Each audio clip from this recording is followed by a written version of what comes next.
영원한 구원 36번째 오늘은 심판들에 대해서 묵상하겠습니다. 이 시점에서 우리는 다시 한번 그리스도의 심판 때와 흰 보호자 심판을 비교해 보기로 하겠습니다.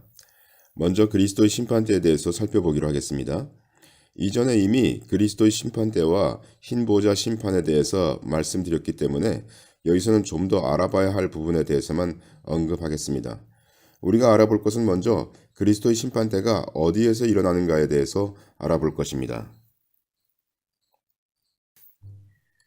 어떤 이들은 그리스도의 심판대는 휴거 후에 있을 것이기 때문에 휴거가 된 구름 속, 곧 공중에서 그리스도의 심판대가 있을 것이라고 말하고 있습니다. 그러나 성경은 그리스도의 심판대가 하나님의 보좌 앞에서 행해질 것을 말씀하시고 있습니다. 일반 휴거인 두 번째 휴거는 계시록 14장에 있는데요. 거길 가서 보시면 14장 14절 또 내가 보니 흰 구름이 있고 구름 위에 사람의 아들과 같은 이가 앉았는데 그 머리에는 금 면류관이 있고 그 손에는 이 한 낫을 가졌더라. 또 다른 천사가 성전으로부터 나와 구름 위에 앉은 이를 향하여 큰 음성으로 외쳐 가로되 내 낫을 휘둘러 거두라. 거둘 때가 이르러 땅의 곡식이 다 익었음이로다 하니 구름 위에 앉으신 이가 낫을 땅에 휘두르매 곡식이 거두어지니라. 그렇게 이제 14장에서 휴거가 됐는데요. 이렇게 휴거된 이들이 나타나는 그 장면이 계시록 15장에 있습니다. 계시록 15장 2절 또 내가 보니 불이 섞인 유리바다 같은 것이 있고 짐승과 그의 우상과 그의 이름의 수를 이기고 벗어난 자들이 유리바다 가에 서서 하나님의 검은고를 가지고 이 말씀을 보면 휴거된 이들은 불이 섞인 유리바다 가에 서 있는데 이 유리바다는 이미 계시록 4장에 언급되어 있습니다. 계시록 4장 6절에 보좌 앞에 수정과 같은 유리바다가 있고 보좌 가운데와 보좌 주위에 네 생물이 있는데 앞뒤에 눈이 가득하더라. 이 유리바다는 보좌 앞에 있는 것이기 때문에 하나님의 앞에 있는 바다인 것이 분명합니다. 따라서 휴거된 자들은 주님을 공중에서 만나게 되는데 주님은 그들을 이끌고 하나님의 보좌 앞으로 가시는 것이죠.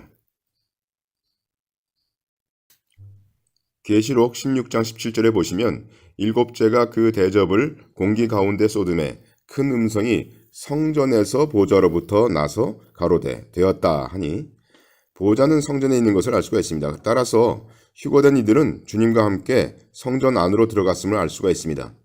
그런데 계시록 15장의 휴거된 자들이 서 있는 그 유리바다는 계시록 4장의 유리바다와 한 가지 틀린 점이 있는데 그것은 곧 계시록 15장의 유리바다는 불이 섞인 유리바다라는 것입니다. 왜 유리바다에 불이 섞여 있으며 그 불은 왜 있을까요? 성경에서는 일반적으로 바다라고 하는 곳은 악과 연관되어서 비유되기도 하고 또한 죽은 생명이 있는 곳으로 묘사됩니다. 이사야 57장에 보시면 오직 악인은 능히 안정치 못하고 그 물이 진흙과 더러운 것을 늘 솟쳐내는 요동하는 바다와 같으니라. 계시록 20장을 보시면 바다가 그 가운데서 죽은 자들을 내어주고 또 사망과 음부도 그 가운데서 죽은 자들을 내어주매 각 사람이 자기의 행위대로 심판을 받고 여기 불은 그리스도의 심판 때에서 각 사람의 공력이라고 하는 것은 일이죠. work. 그 일을 시험하는 것으로 쓰이게 됩니다.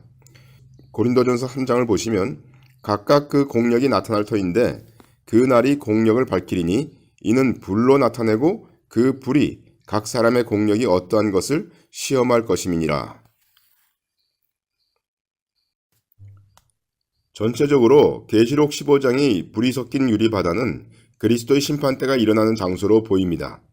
휴거된 이들은 유리바다에서의 불의 시험을 거치고 승리한 자들로서 찬양을 드리고 있는 것이죠. 고린도전서 3장에 보시면 만일 누구든지 그 위에 세운 공력이 그대로 있으면 상을 받고 누구든지 공력이 불타면 해를 받으리니 그러나 자기는 구원을 얻되 불 가운데서 얻은 것 같으리라 이렇게 되어 있는데요.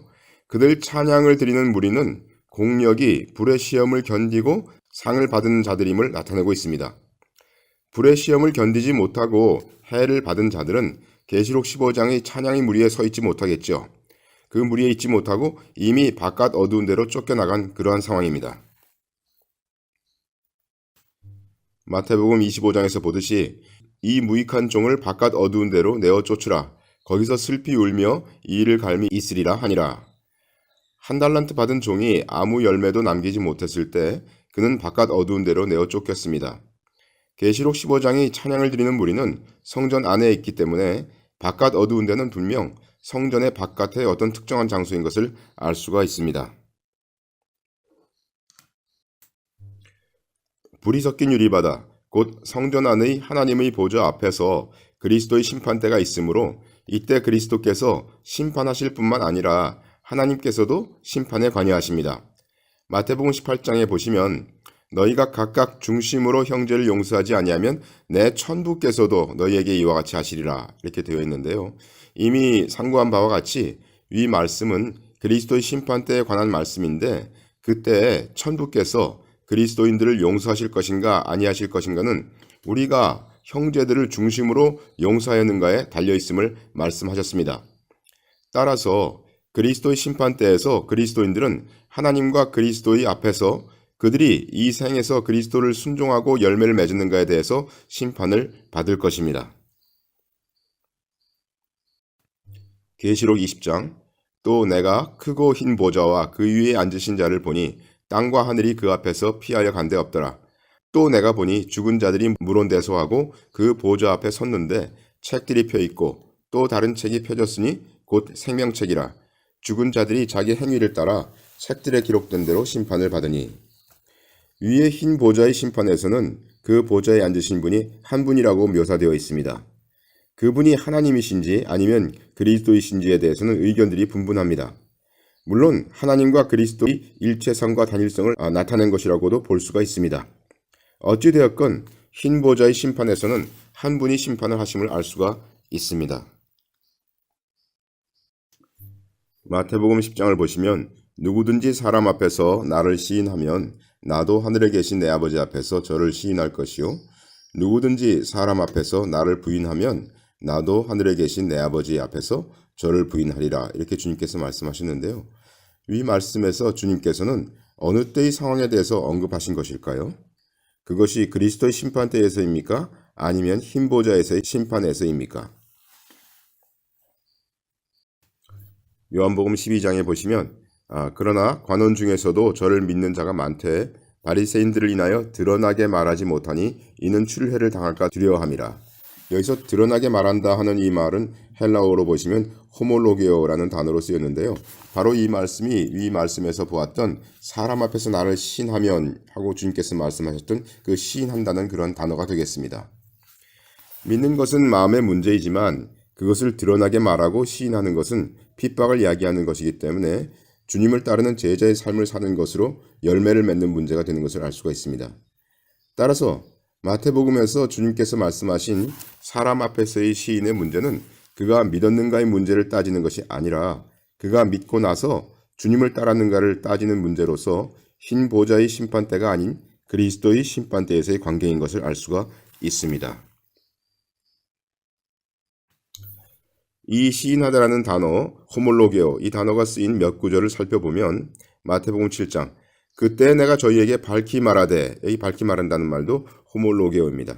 밝히 말하되 내가 너희를 도무지 알지 못하니 불법을 행하는 자들아 내게서 떠나가라 하리라.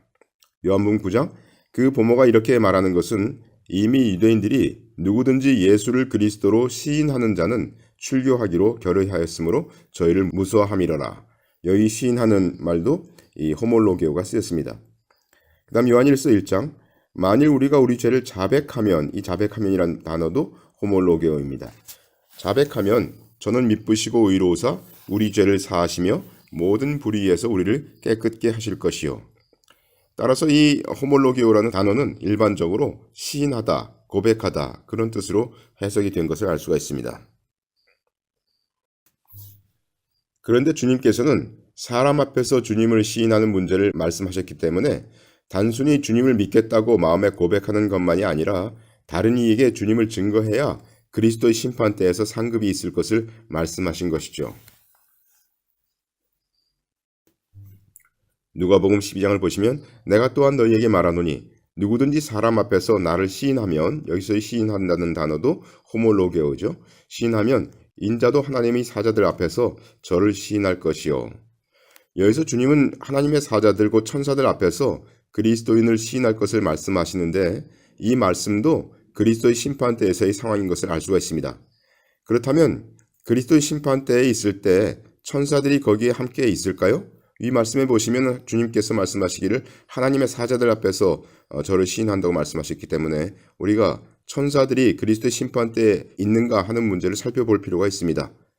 성경 어디에서 우리는 그것을 찾을 수가 있을까요? 계시록 15장 2절부터 4절까지는 그리스도의 심판대에서 상급을 받은 자들이 찬양을 드리는 장면이 나옵니다. 계시록 15장 5절과 6절 또 2일 후에 내가 보니 하늘의 증거 장막의 성전이 열리며 7 재앙을 가진 7 천사가 성전으로부터 나와 맑고 빛난 세마포 옷을 입고 가슴에 금띠를 띠고 위 말씀에서 성전 안에 있는 천사들이 나오는데 다시 말하여 성전 안에는 천사들이 있음을 알 수가 있습니다. 주님의 심판 때는 성전 안에서 일어나기 때문에 주님은 하나님과 천사들 앞에서 열매를 맺은 그리스도인들을 시인하실 것입니다. 정리하자면 휴거된 자들은 하나님 앞과 천사들 앞에서 그리스도의 심판대 앞에 서게 되는데 이때에 주님께서 시인하는 자들은 불의 시험을 통과한 자들로서 상급을 받게 되고 주님께서 시인하지 않는 자들은 불의 시험을 견디지 못하고 바깥 어두운 데로 내어 쫓김을 당하게 됩니다. 반면에 흰보자 심판에서는 어떤 시인의 과정은 없고 다만 생명책에 이름이 기록되지 않은 자들은 책들에 의해서 심판을 받고 불못에 던지게 됩니다.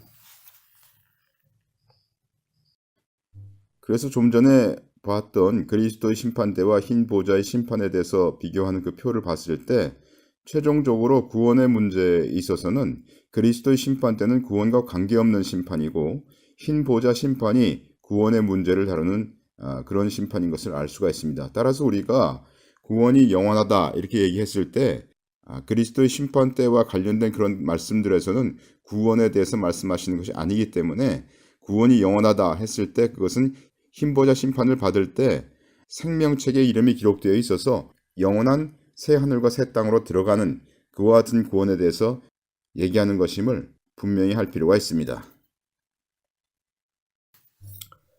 여기 이전에 그리스도의 심판대와 흰보자 심판을 비교하는 표가 있었는데요. 그 표의 그 위에 5가지는 이미 우리가 정리한 것이었습니다. 그리스도의 심판대는 주님의 공중 재림 때 있을 것이고 흰보자 심판은 천년왕국 이후에 있을 것이죠. 그리스도의 심판대는 그리스도인들 곧 믿은 자들을 대상으로 심판을 하지만 흰보자 심판은 죄인들과 또한 믿는 이들을 대하여 심판을 하게 됩니다. 그리스도의 심판 때는 그 기준이 그리스도인들이 열매를 맺었는가 그 행위에 대해서 심판을 하는데 흰보자 심판은 생명책에 기록되어 있는가 그리고 만약 생명책에 기록되어 있지 않다면 그 사람의 낱낱이 행위가 기록된 그 책들에 의해서 심판을 받게 되는 것을 알 수가 있습니다. 그리스도의 심판 때는 상 또는 해를 받게 되는데 흰보자 심판은 믿지 않고 생명책에 기록되어 있지 않은 그와 같은 이들은 불못에 던지고 생명책에 이름이 기록되어 있는 믿는 이들은 새하늘과 새 땅으로 들어간다 하는 것을 알 수가 있고요. 그리스도의 심판 때는 구원과 관계없는 심판입니다. 왜냐하면 거기 그리스도의 심판대 앞에 서 있는 모든 이들은 그리스도인들이기 때문이죠. 믿음이 있는 이들이기 때문입니다. 그러나 흰보자 심판에서는 그것이 구원의 문제이고 영원한 불못에 던져지는 그와 같은 문제인 것을 알 수가 있습니다.